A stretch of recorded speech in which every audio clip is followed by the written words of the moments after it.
Hey guys, what's up? Welcome to another episode of the Good Cast Show. So today is an episode of First. With me today, my guest is the first MIC member to grace the set of the Good Cast Show. He's also the first Deputy Minister to come on board the podcast. I'm super excited, but before I get to reveal who he is, let's see whether you can guess. He's been an influential figure in the country's political landscape and is also a thought leader in the world of public relations. He's, of course, a member of MIC and part of the Barisan Nasional coalition. He served as Deputy Minister of Education from 2013 to 2018. He was a former Member of Parliament, and his focus then was to improve the quality and accessibility of education for all Malaysians. Now, over his career as a politician, he's been recognized for his dedication to public service and his efforts to enhancing community development. By the way, my father is super excited I'm talking to him today because my father had a pleasant conversation with him on an airplane many years ago. It's my honor and privilege to introduce Datuk Kamalanathan. How are you, Datuk? I am actually shocked with the introduction, but I'm grateful. Thank you very much, because normally people forget politicians who don't appear too often, not too controversial. People who are quiet, everybody forget them. Not us. But I'm glad you remembered. I'm so happy that I spoke to your father many years ago, and for you to mention this in this show, it touches my heart. Thank you very much. Yes, I have served the government and for a good 8 years as a backbencher for 3 years and 5 years as a Deputy Minister of Education. You said something about affordable education. It's not only about affordable education, it has to be accessible. If you look at education, some are affordable, but you cannot have access to it. That's right. Some is accessible, but you cannot afford it. The most important thing for a child to get education, the most important thing for a child is to get education. Education changes the entire fragment of the entire family institution. But to get that, it's extremely important.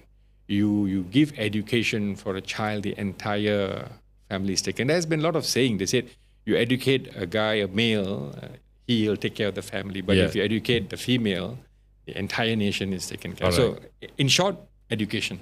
Of course. And there are many amazing articles and quotes that you have that have been coined to you since you were in politics before, and I'll definitely touch on them. Thank you. But let's start from way back when, Dato', from the beginning.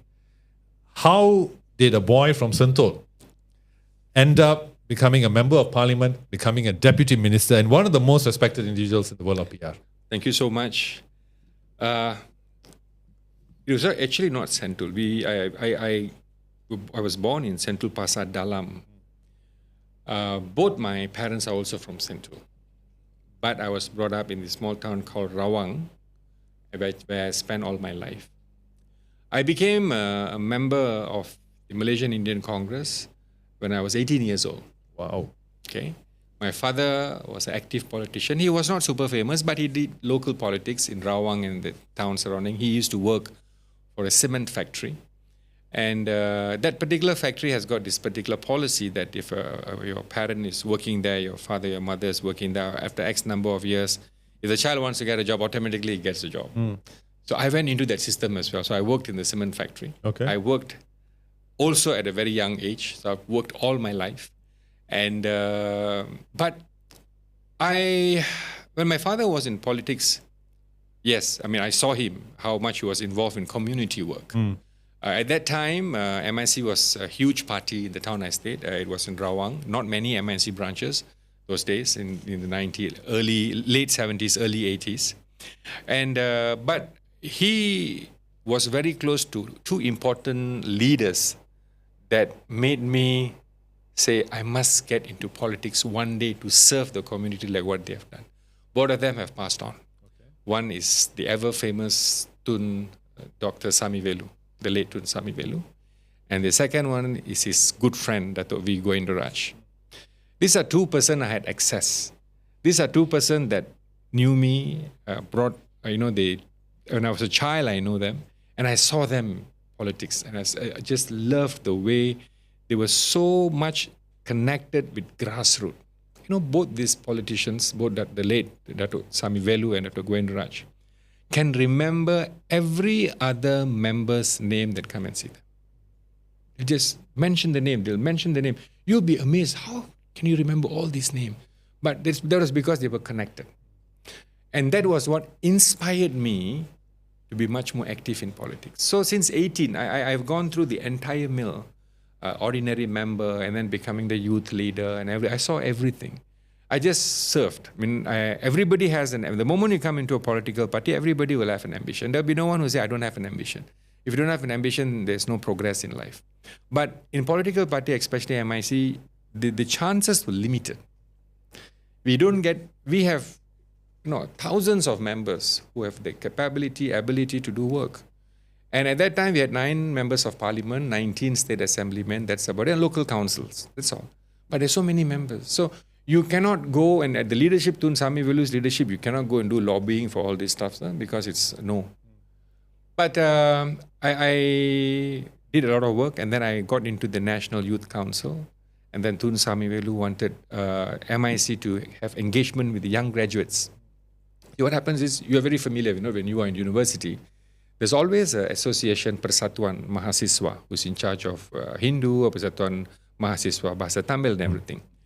The amount of students, male and female, who's involved is outstanding. Many students from all over the country will go to the university and become so active. They are so active as long as they are in the university. The moment they leave university, however active they were, it stops there.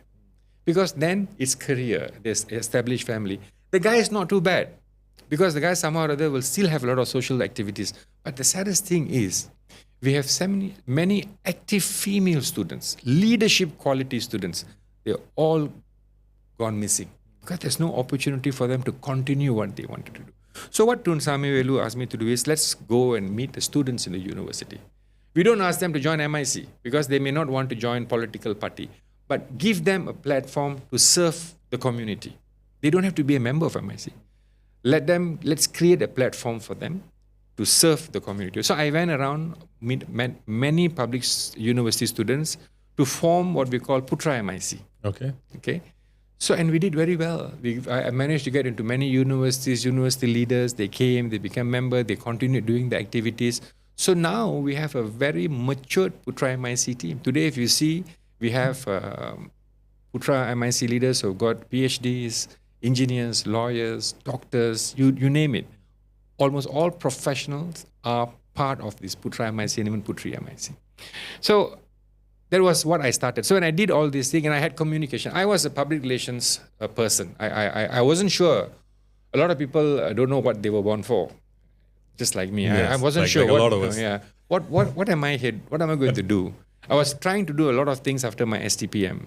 But finally I realized public relations, because I sat 2 examinations without preparing for anything. And I got through. Okay. So that gave me a belief. I said, maybe this is, because I didn't study much, but yet I got through. So maybe this is what I should do. So I did. And then I did my diploma in public relations. I got through. And I wasn't working as a PR person. My classmates, everybody was working either in a PR consultancy firm, or they were working with a company that's GLC with public relations. I was the only person who was working as a clerical staff, working in a cement factory, coming for the classes in Kuala Lumpur and studying PR. Out of 12 students who sat for diploma, 6 of us got through, including me. So that concreted my firm belief that I am doing public relations all the way. Perfect. Yeah. So with that diploma, I landed my first job as the public relations officer of the Palm Oil Promotion Council. And to this, I must thank my PR guru for the real life experience, the late Datuk Murad Hashim. He employed me. He taught me how to perform in an interview. If it was not for him, I don't think I would have survived the public relations industry. He gave me motivation, he helped me a lot. He's a great man. And so from there, I was very active in communications. And what happened is, because I was in communication, a lot of friends in media. So I was always on TV, giving opinions about various issues in national language, because I had a good fluency in the national language.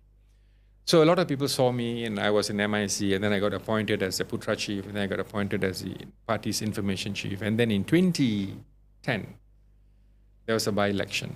I'm from Rawang, and this by-election is in Ulu Selangor. So everybody was looking for candidate. I don't dare open my mouth because I don't want to be part of the system, because if Tun Samivel knows I'm lobbying, I'll be expelled from the party, because he's super disciplinarian. Okay? Because the party needs to be disciplined. So we have our ways and means. There's protocol, there's ways to follow, so we follow.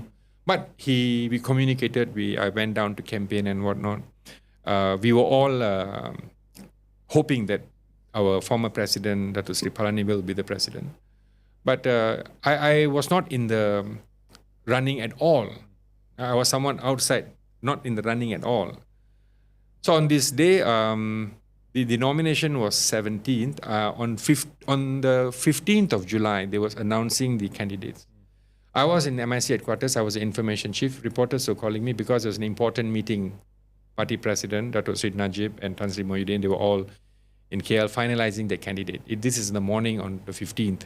They don't have the candidate. They're supposed to announce the candidate at 3 o'clock in Bukit Sentosa.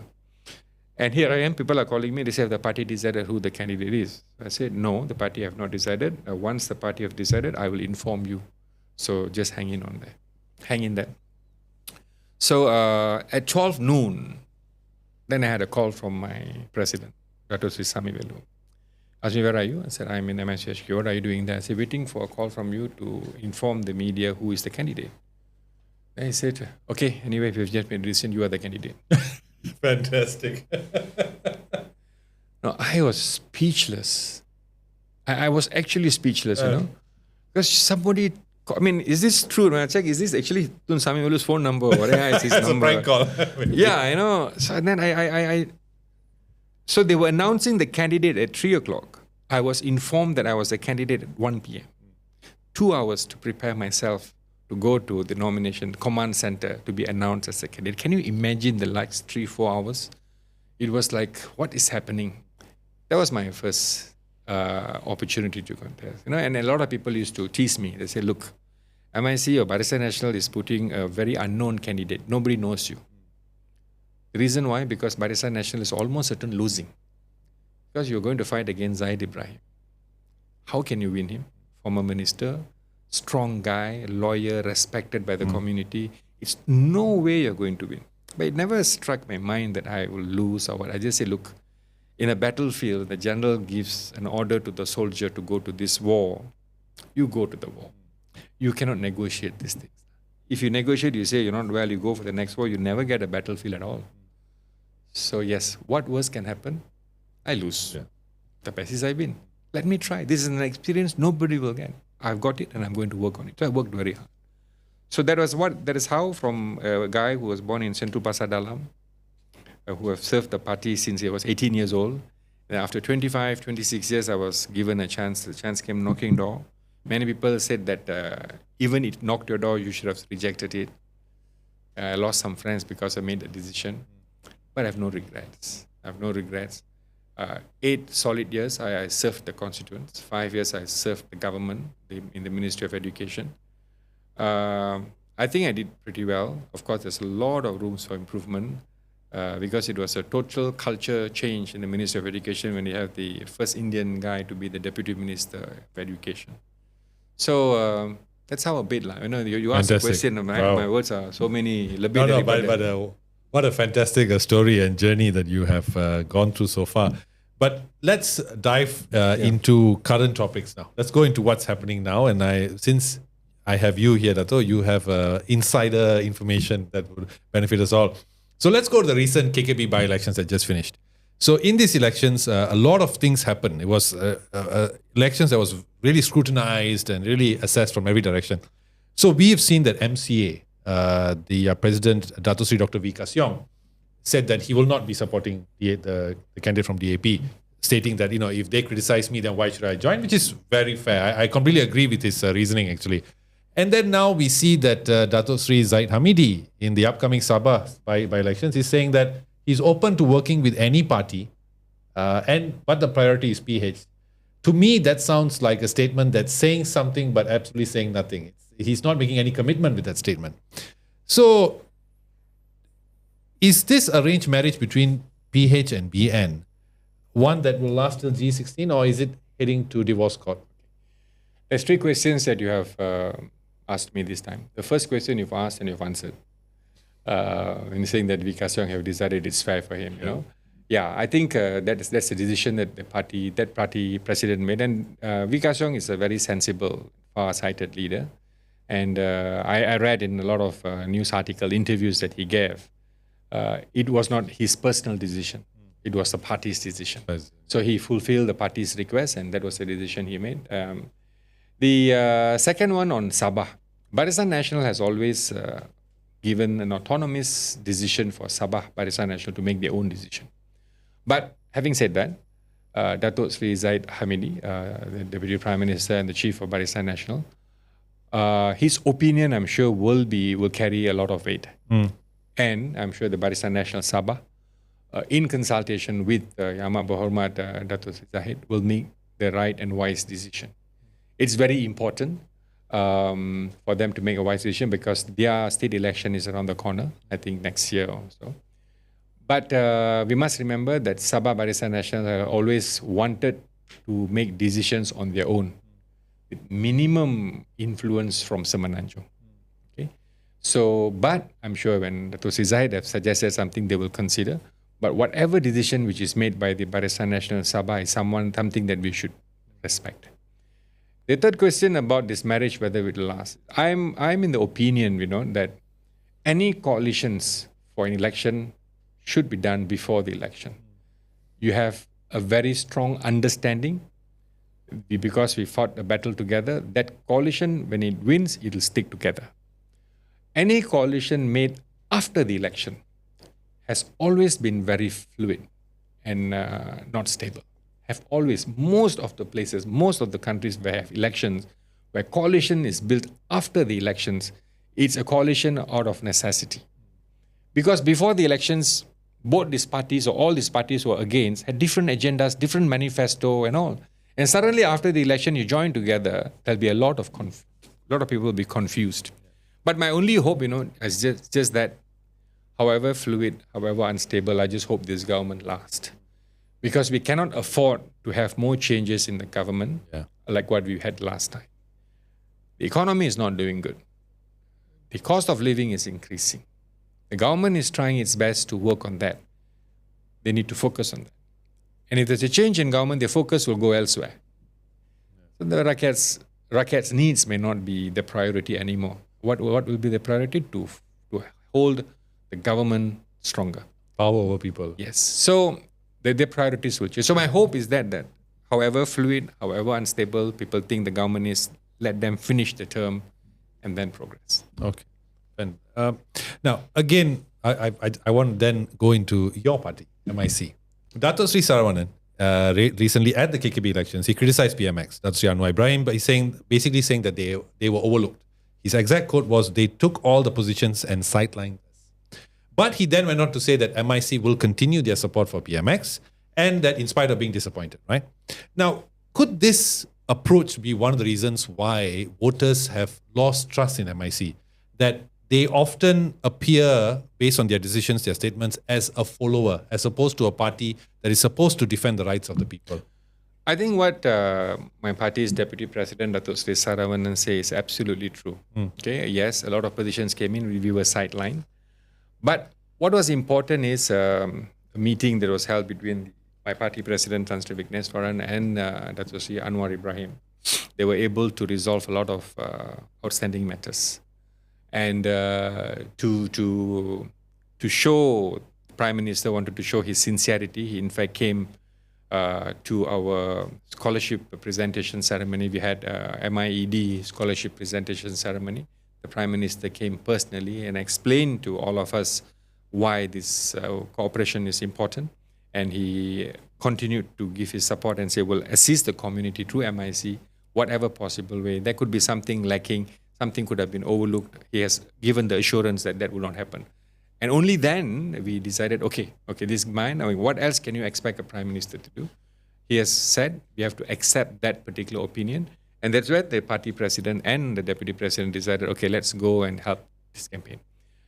That's one. Number two, we must remember the Ulu Selangor parliamentary constituency was an MIC constituency for many, many years. I was the last MIC MP there. And we have a lot of influence and support within the Indian community. And they remember us. You see, when I went to campaign, they were very pleased to see that there was, many people thought MIC will not come. Okay, many Indian voters were confused. But the moment they were able to see the presence of the party president, Tan Sri Vigneswaran, the deputy president, Datuk Saravanan, and me myself going there, they know that MIC is still involved. We can still go to MIC for assistance. Some people even asked me, what am I doing there campaigning? When 2018 you contested, the same people asked us to vote against you, but we voted for you. But today you're coming back and asking us to vote for them. They look at me. They're so brave to talk to me because they treat me as one of them. I tell them, look, what is important is you need help. We all need help. We are supporting the unity government. This representative is representing the unity government. Unity support. Only then you'll get assistance from the state government and the federal government. When I was a member of parliament, the state government was not Barisan Nasional. So a lot of things that I want to do, I could not do because the state government was not able to assist me. But today, if you have a representative who's got the access to both state and federal government, you'll get a lot of help. So that is one point that you need to consider. And that's what I did whenever I went to my campaigns and I met people at their home, with discussion in temples. I explained to them very simple. I don't have to go into the technicalities of it. They must know why they are voting for this particular person. So MICs, the people's vote to MIC is not something that happened in 2018. It started in 2007. The vote numbers, Indian voting for the MIC candidates became smaller from 2007 and 2008 elections we saw, and 2013 the number went down, and 2018 we lost. We have faced the toughest scenario in politics. Okay, we are ground zero now. We cannot go worse than this. And after so many years, when I walk out and I meet people, a lot of people come and ask me and say, whatever said, you guys did a lot of things. Your time, you did schools, preschools. Today, nobody does anything. I say, yeah, but we lost. You all must come back. Nice to hear. But will they vote? We don't know. So there has to be continuity serving the people. The community needs to know that at any point of time, then there will be one political party who will listen to us, who will sit down and talk to us. We have nearly about 3,500 MIC branch chairmen throughout the country. The reach is enormous. Any problems, good, bad, the first person in that community to know will go and help is a MIC chairman who serves the community without any issues. So with this and we don't see the decrease in the MIC branches in the country. But we don't want to force people to become MIC members. If you become a member of a political party, you must be willing to come and serve without any expectations. Some people will go to some political party with expectations. So we don't give any expectations. But I must also let you know, MIC has been blessed with leaders. We have had enough presidents at the right time. When Tun Samivelu became the president, he was the right man to manage to MIC and to help community at that point of time. There was not much technology. You really need to go down to the grassroots and everything. So he did that. After him, when Datuk Sri Palani came over, he was the perfect president at that point of time. Similarly, when Tan Sri Dr. Subramanian became the president, he was fitting enough at the time. We had a transition in power. He became president. He became a Minister of Health, and everything went on. In 2018, when we lost everything, that was the first time MIC went into opposition. We had only one MP, 2 MPs at that time, and we lost government. And you need someone who has the ability and capability to consolidate the party. And we had Tan Sri Vigneswaran. And he was able to consolidate the party together. He put everything together. He pulled all his resources with him and Datuk Sri Saravanan. Both of them got together and managed to bring because that's the time everybody can go anywhere they want to go. The party could have been broken into pieces, but they came in on time. They managed to consolidate. And they have done that very well. And today you have, in MIC, you have two leaders, the president and deputy president, who work very closely together, hand in hand. Any decision is made, both of them are consulted. They consult each other, they come out with a decision, and the party members abide by decisions to make. Opinions are shared in the Central Working Committee, but at the end of the day, the party president, upon the discussion with the Central Working Committee, he will make some statements and we go by that. So, MIC, yes, we lost the numbers, but it's work in progress. I can assure you that over the next few years, the president is already looking into how to revamp this party, energize this party, bringing in younger people to be in MIC, the leadership making body, decision making body of MIC. So that is a work in progress, and you will see this happening. And I'm sure, because you know me, you had my contacts, so you communicated with me. I'm sure after many of my friends in MIC seeing this is an election time, party election time. Please do come. So I'm sure many of my colleagues in the party would like to meet and talk to you as well. More than happy to host them. More than happy. No, but still on the topic, MCA president recently has pledged his party's support to BN, said that they will stay. Should MIC follow the same route? Should they leave, or do you think that there is a light at the end tunnel for them if they stay? Of course. You see, MIC values history, the legacy of Barisan Nasional. You must remember one important point, that Barisan Nasional coalition was not formed to win elections. MIC, MCA, UMNO joined hand to gain independence for this country. It wasn't to participate in an election. We got together because we want to seek independence. Both MIC, MCA, UMNO leaders went, got independence from Malaysia. So the history of this party, three parties together, no one should forget. I always told people, look, MIC, MCA, UMNO did not join forces to participate in election. We joined forces to gain independence for this country, and no one should forget this. For a party which has got that rich legacy and history, it's not easy to be separate. Okay?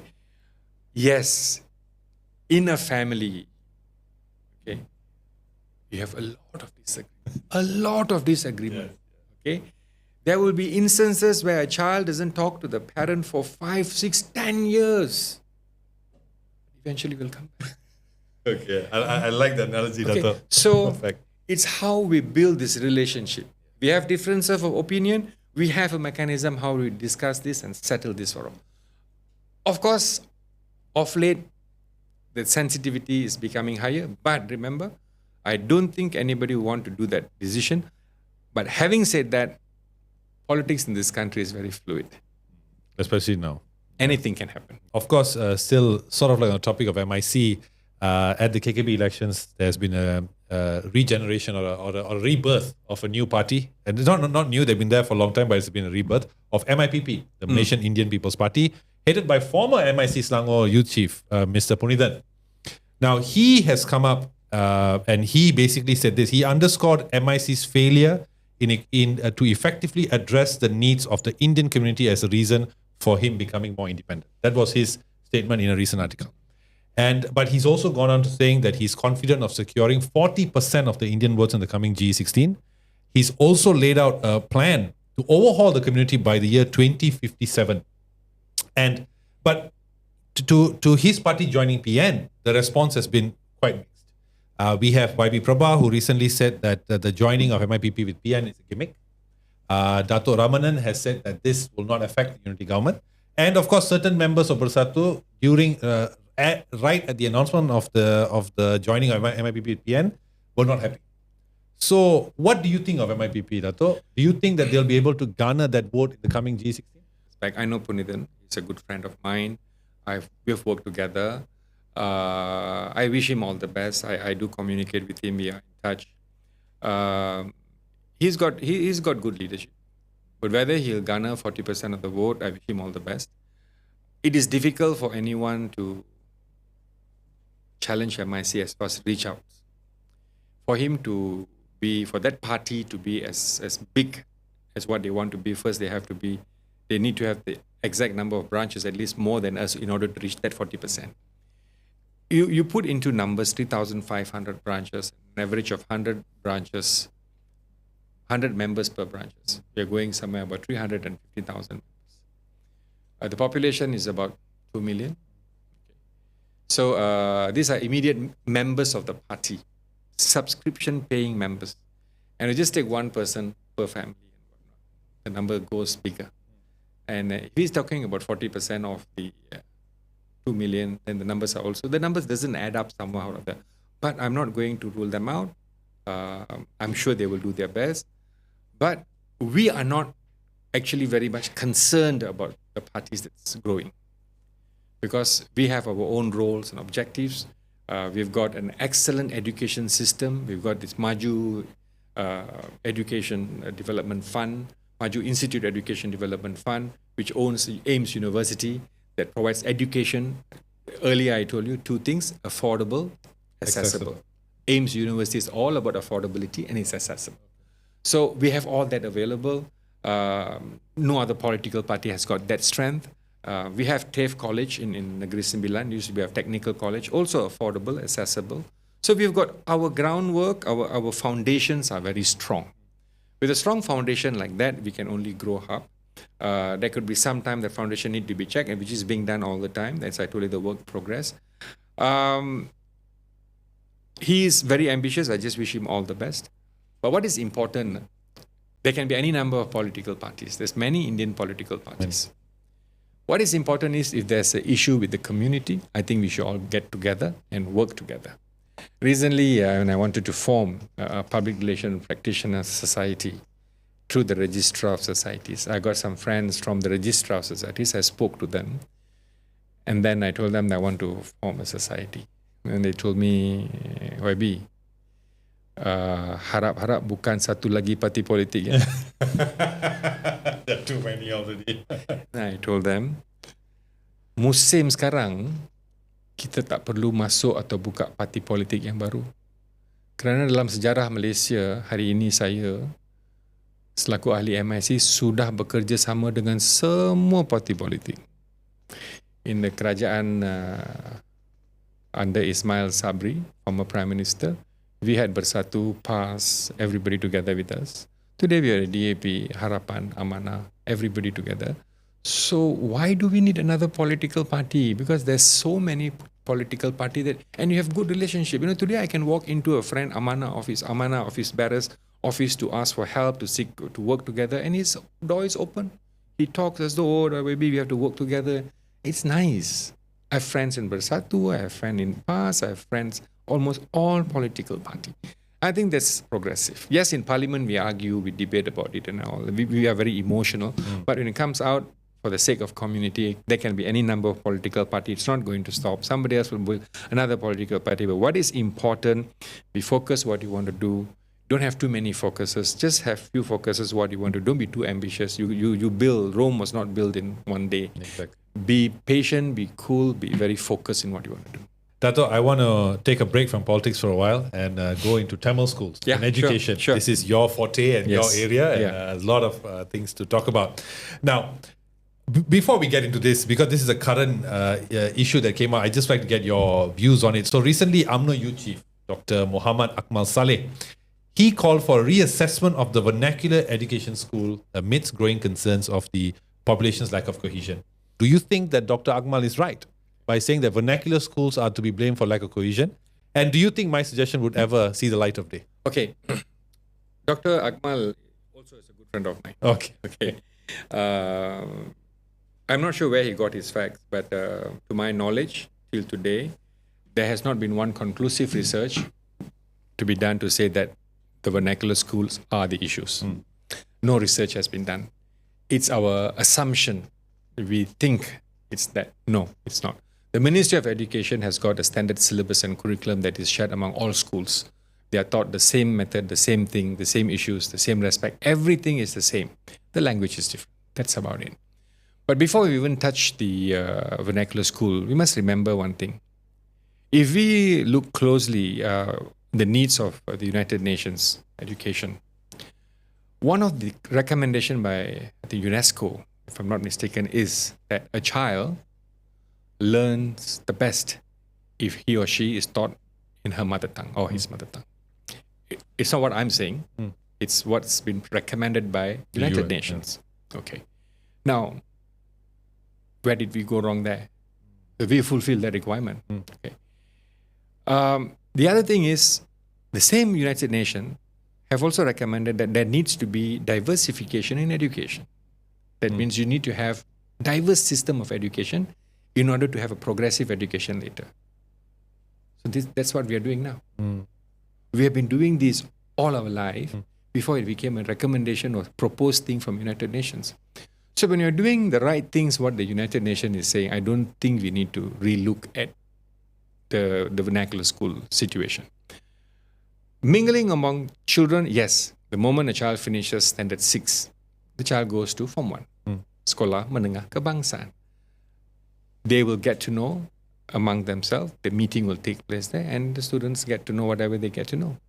Even in SJKC, SJKT, Bahasa Malaysia is taught, English is taught, everything. The mode of communication is Bahasa Tamil. But they still learn all other languages. We cannot blame children for the disunity in this country because they are taught about unity. Everybody is taught. But as far as Tamil schools are concerned, the only thing that we need to do, the only thing that I've always thought we need to do is the infrastructure development. Okay? As far as the teaching quality, we have excellent teachers. Maybe some years ago, we may have an SPM third grader many years ago. But today, at least 90 to 95% of teachers are graduate teachers. Some teachers even have masters teaching in Tamil school. Not because the ministry asked them to take masters, they want to make self-development, and that self-development will help the children as well. Okay. So as far as quality of teaching in Tamil school, nothing is wrong. It's perfect. We just need to make sure the infrastructure of schools is done. And during my term as the Deputy Minister, when Datuk Sri Najib was the Prime Minister, he approved building of 6 new Tamil schools. We relocated many schools. We built 50 preschools. And our target was to build 50 preschools every year from 2017. So then let's dispel some of the myths then.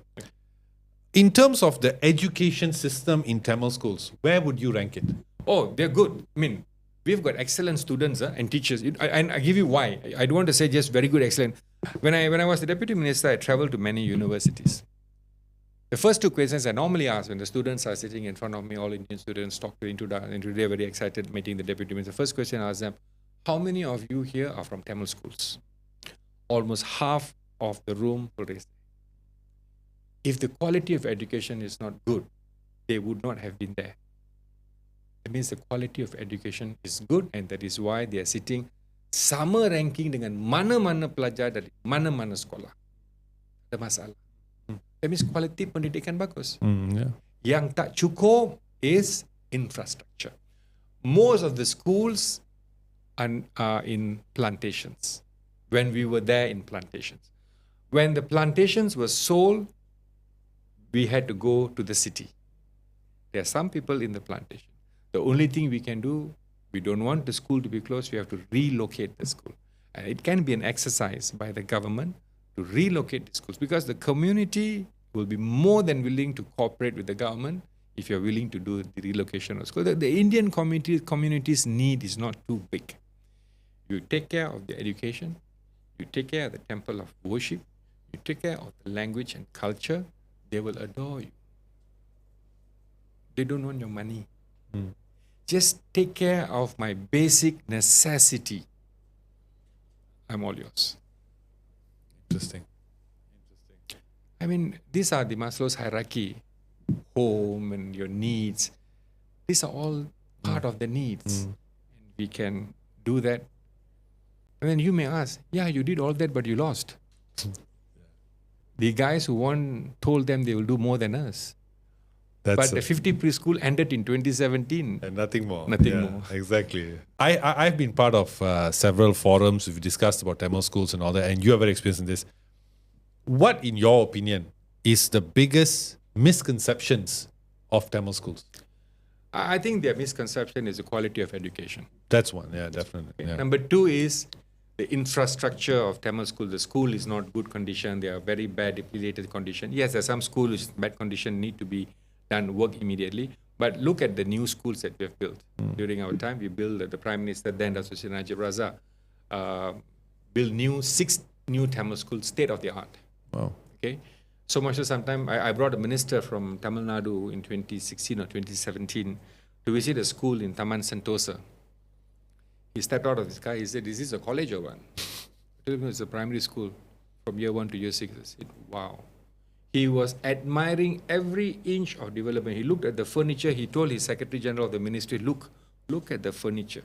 Look at how organized these buildings are. We build schools as and when we need. It becomes like a jigsaw puzzle. Look at how nicely it's built. Look at the feel.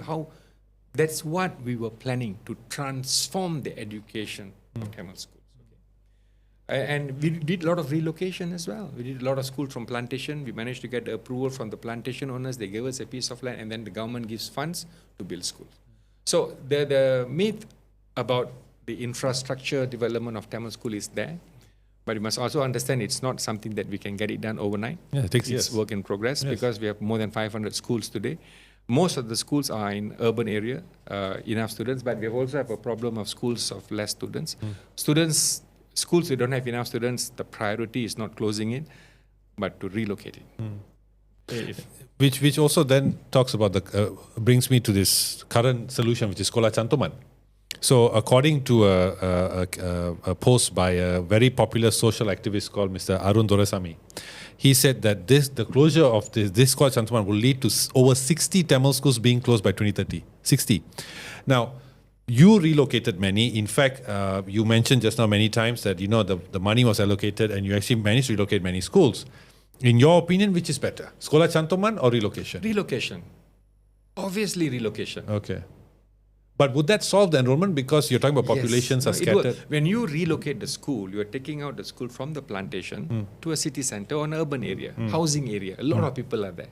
Okay, but I'm not telling you to relocate anywhere. There's places where pocket of places in Malaysia where there's large Indian population. Okay, and we can find this where they are and put up a school there. They don't have to send children, far away. A family that has 3 children going to Tamil school, your bus transportation per person is 150, 200 ringgit a month. You save 600 ringgit if the school is accessible near. So, but this is where the work we all need to do, the government needs to do, identifying location. The state government needs to allocate a particular land. New housing areas being built every time new development is coming out. It's compulsory when a new development comes in, a piece of land has to be given to the school. All that is on paper, but you just need to relocate the school to a different location, probably in a higher residential area. Now, so one big problem, like also we discussed, and you also talked about the misconceptions of Tamil schools, and that is the big problem. You see parents even opting to send their kids to Chinese schools as private, public, but Tamil schools are a bit like a bit of a thing that they stay away from. Now, you are a public relations expert. What should be done to curb this perception, to change this perception? It's about creating awareness. Okay, it's about creating awareness. Sometimes a meeting like this, you must identify pockets of situation where the problem occurs. Identify people to go and have a town hall session with parents and tell them why. And not ordinary people should do it. Sometimes teachers should be involved. Past alumni, students, alumni who have gone to the university, have done well, form alumni among them, go down to grassroots, speak to places where large Indian population are, explain to them, look, I went to Tamil school, I am successful, this is the system, this school is here. This kind of engagement is needed. Anything you do, I think engagement is very important, okay? And the kind of language, it has to be something that your target audience believes in you. If you go and speak to a scientist, H2O, everybody will understand what you're talking. But if you go to a normal, ordinary people, you tell them what is H2O, they will say H20. Then, and then we'll tell them water. அது தமிழ்லயே சொல்லிட்டு போறலாம்ல தண்ணி எதுக்கு H2O போடுற? You go and tell, okay, for example, one word. Bank. BANK. What comes to your mind? Bank. What? Financial institution, bank. It could be a river bank, right? Oh, yes. That's the problem. If you go and talk this to a geologist, the first thing that will come to his mind is river bank. Yeah. To me, I also saying financial bank. So the language, what you tell people, how you tell people, how do you explain this? You explain to them. Once they are convinced, then you're okay. For me, if anybody comes and tells everything, first I tell them, you convince me on that proposal, on the project, that it will work. Then I will go and talk to them. If you don't convince me, it won't go beyond me. So that that creating of awareness, explaining the success stories, bringing success stories in front of them, it's a tough job. But you have to bring success stories, sit down, talk to people, small pocket. And people always want to be very important. You cannot sit in one place, 200 people sitting in your charamai. They don't feel the importance. But if you go, get enough people, go from house to house, one house got 2 people, right? Sit down, explain to them. They may not agree with you, but when you left and said, look, these guys came all the way and tell us to do for our children's benefit, he came from all the way. I think we should think about it. And you go to the neighbor, those fellas came from so far away. Just because 2 children were sent to school, I think you must go and see actually what is happening in the school. It is a long journey, but it's doable.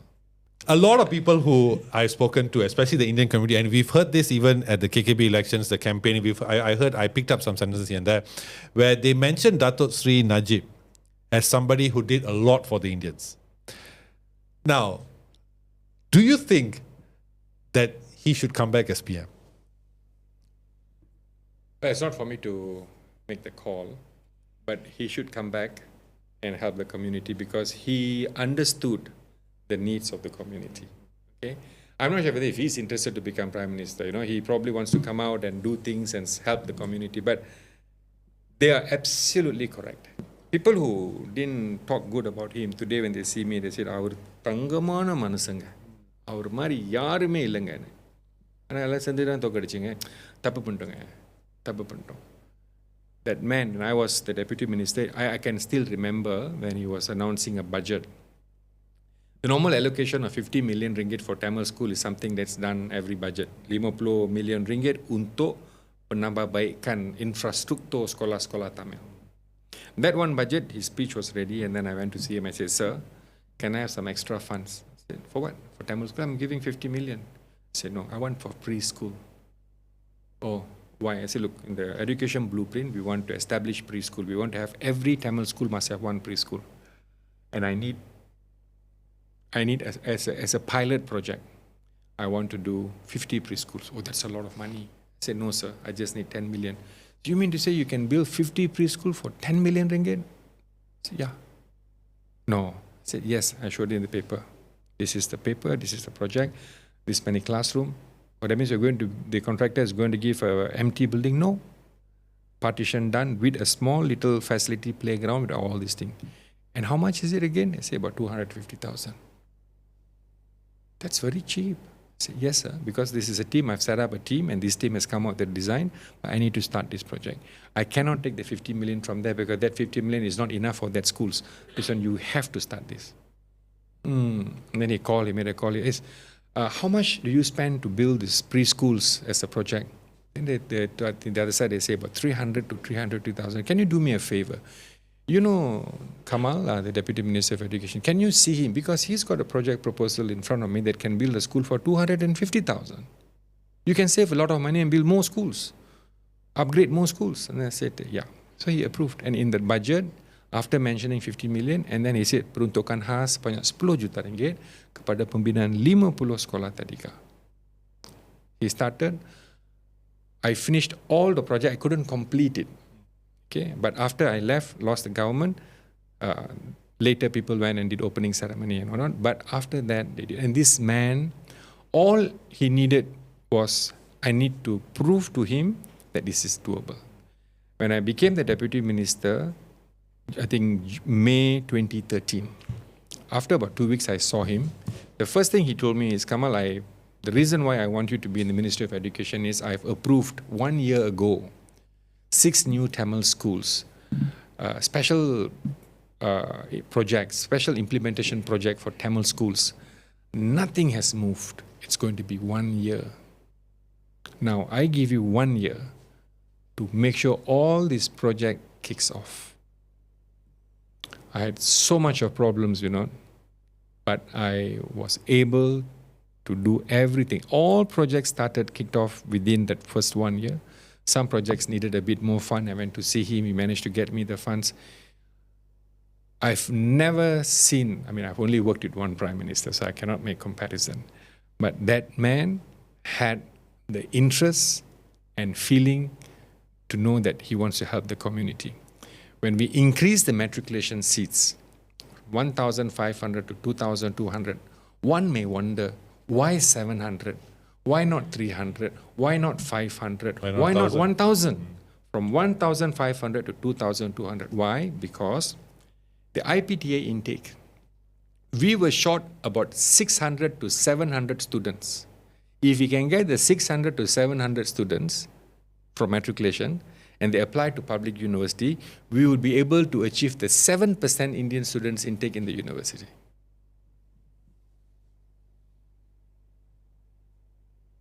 I mean, what you're saying, the picture you're painting is very different from what we heard during the run-up to 2018. See, a lot of people, I'm sad, a lot of people tell me, I said, you didn't say that. I said this to many people, but there's selective writing, selective listening, selective understanding.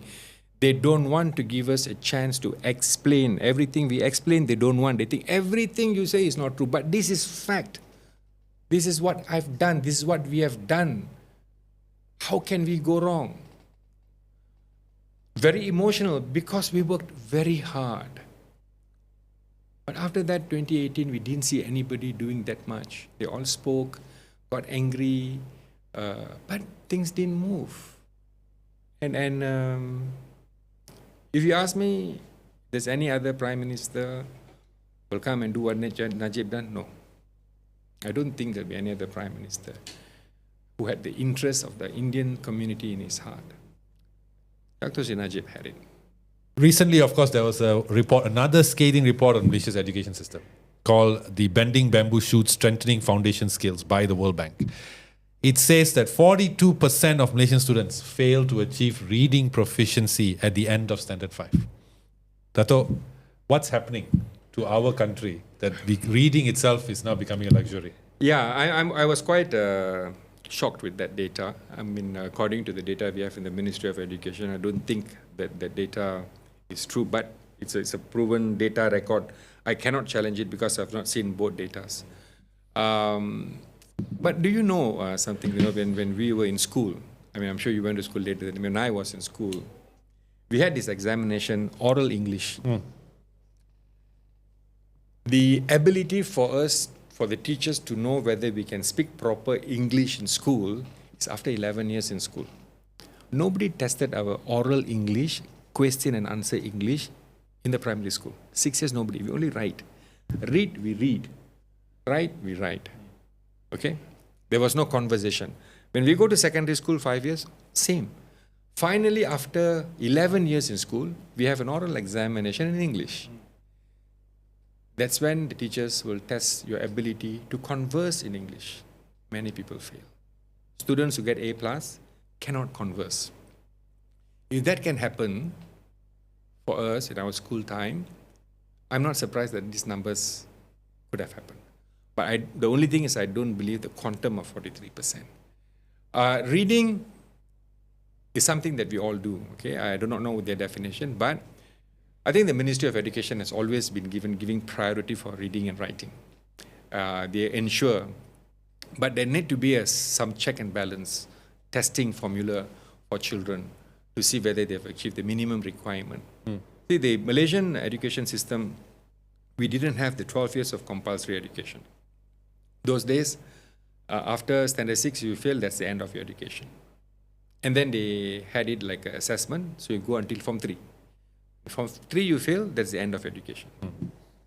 So in order to fulfill the requirement for 12 years compulsory education, we never had it because it's 6 years primary, 5 years secondary, 11. Where are we going to get the 12th year of education? So preschool. So slowly, with the implementation of preschool as a compulsory education to part of the 12 years, so eventually in preschool, basic reading, writing will happen. So when they go to primary school, they can just enforce it. This is probably work in progress. I hope these numbers, I am sure these numbers will become lower the next few years because work is being done now as we speak. It's being done now. And I know many of my colleagues in the Ministry of Education are working on it. So let's keep our fingers crossed, and we hope the next numbers that come out has this numbers lower. Definitely, we hope so. Now, Dato', just to close, actually, there's another question that just popped up while I was doing my research about you. As I told you before the start of this conversation, one critique I have about modern day leaders in the political arena is they are all politicians. The best person to say it was Tan Sri Rafidah Aziz, who said that today there's a difference between a statesman and a politician. You sound more like a statesman because you see things you want to solve. I was shocked when I read, and I'm honestly saying this, sincerely I'm saying this, because you saw a problem, relocation Tamil schools. To you, that was the problem, and you did something. Preschools, even in the Malaysian Indian blueprints by Sedic, it says that 40% of students don't have access to preschool. You did something. Datuk Sri Najib, he himself came up with the vision that he wants to make Malaysia a high-income earning country. Those type of statements we don't hear anymore. Yeah. No vision. What's the difference between your type of leader, a statesman, a politician, as per the word, compared to the politician today? I mean, before that, I want to correct that. I didn't do this work on my own. I was just a messenger. I mean, you're part of a machinery. It's very unfair for me to take credit for whatever I've done. I had a good team in my office. I had a good team in the party. The party supported my work. The government supported my work. My colleagues supported my work. The community, my community leaders supported my work. So I had an easy job done because I had the party president and the prime minister backing me. And I was glad. And the good thing is I was not a businessman. I was not an entrepreneur. So I didn't go there looking for business. I lost many friends because they were not able to get the business they wanted to get. And good friends, but unfortunately, that's how the system works. So it is a team effort. There are many people like me out there. I know many people. But sometimes they are not exposed. Sometimes they don't want to come and talk about it. I talk a bit more. But see, politics, one of the things when I go to university, I ask students, what do they... I do this in primary school because to icebreaker question, what's your ambition? What do you want to do? So we start talking. I make it a point that every time I go and hand over certificates or whatever, there must be some conversation. So when I go to university students, I talk to them. I said, when you were in school, what is your ambition? So actually, I wanted to be an accountant. But okay, now I want to be a teacher. Okay, there's a lot of people change. And when somebody tells me that I want to be a politician, I said that can never be an ambition. Why so? Politics is service. It's a cause. It can never be a profession. It's an opportunity for you to serve the people through politics. It's a political thing. If it becomes an ambition, you will protect your ambition and you will die to keep your ambition alive. You cannot do that in politics. In politics, to serve community, it is a God-given thing. You just walk in that journey. You just walk without expectations. If you are sincere, if you're honest, that opportunity will come in front of you. And then you make the call to accept it, to walk through. You may never get this call again, so that's when you have to make a decision. I made a decision in 2010. I have no regret. I took the decision and made the decision until 2018. I got defeated. Yes, I got upset because I did a lot of work. But that's politics. I've always told, politicians are like street lights. One may ask why. This is a street light, very bright. There's another street light here, no lights, not working. Anyone walking, when the moment they see a street light, they'll walk very fast, so it's brighter. And they walk through comfortably, confidently, they walk through. And they go to the next destination. This light saved that person in front of him. Does the person take this light and go back home and use it? No, it stays there. You'll get blind when you put this light at home. Does a person stop in front of the traffic light? Thank you very much, bro. No. His job is to provide light. That's it. Don't expect anyone to come and say thank you. That was Tun Samiwelu's advice to me. You want to help the community? Good. Never expect anyone to come and say thank you. If you're ready for that, anybody can do what you want to do. That's why I said, don't be possessive. You must, there's always a story, I'm in public relations. After so many years of public relation experience, one become philosophical. You must be able to let go things easily. Don't hold it too much. It'll pain. You will have the pain. Don't hold it too much. Don't make people forced to let go. It must be as relaxed as possible. Because when they let go, you mustn't feel the pain. People taking it from you mustn't feel the pain. And whatever you're holding in this hand mustn't be cracked. Hand over. If it's meant to be, it's meant to be. If it's not meant to be, help other people to let it happen to them. Philosophical, yes, but that's life. Fantastic. Dato', before we end, what's the future for you in your political journey? Well, I've come so far. This is my 40th year in politics, 40. So one can calculate my age, which is not an issue. You go to Google, they'll get the age as well. I leave it to the hands of God. I have never done politics to save my future, to have a luxurious life. I'm still looking for a job. When I go and look for a job, they say we can't afford you. And I never ask them any wages. Sometimes I tell them I'll do pro bono. Pro bono, so we cannot afford you. So my friends ask me in Bahasa Melayu, apa YB buat sekarang? Saya tanam manggo. Tanam manggo?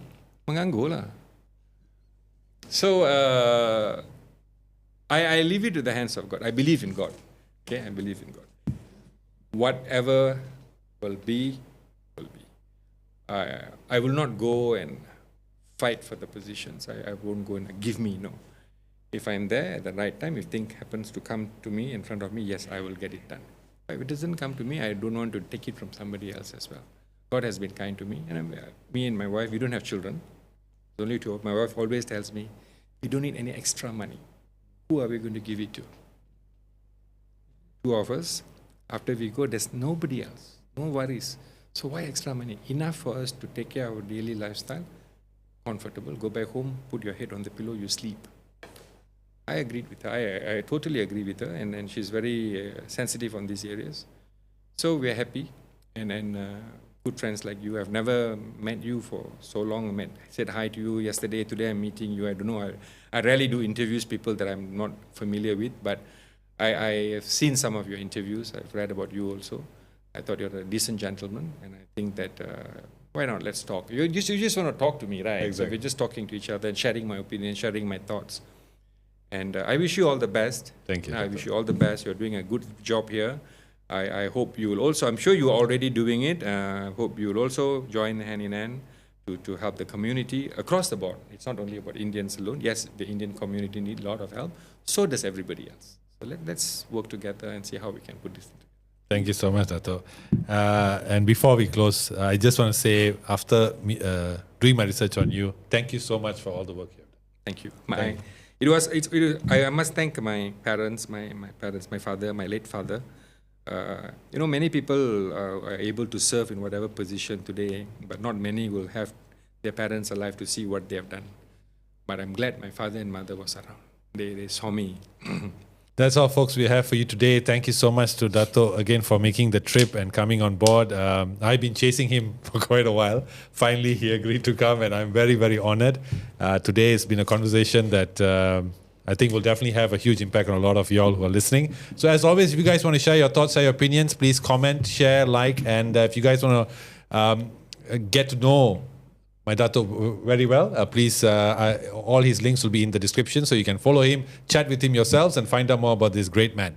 And I wish you the best, Dato', in your upcoming political journey. Thank you very much. And I hope you stay and you achieve more things in politics, because we need people like you. Thank you very much. And so, guys, stay tuned for the next week's show, which will be featuring Arun Doraisamy, who is a social activist, and he'll be talking a lot about Indian issues as well. Till next time, take care, guys. Have a good night, and we'll see you soon. Bye.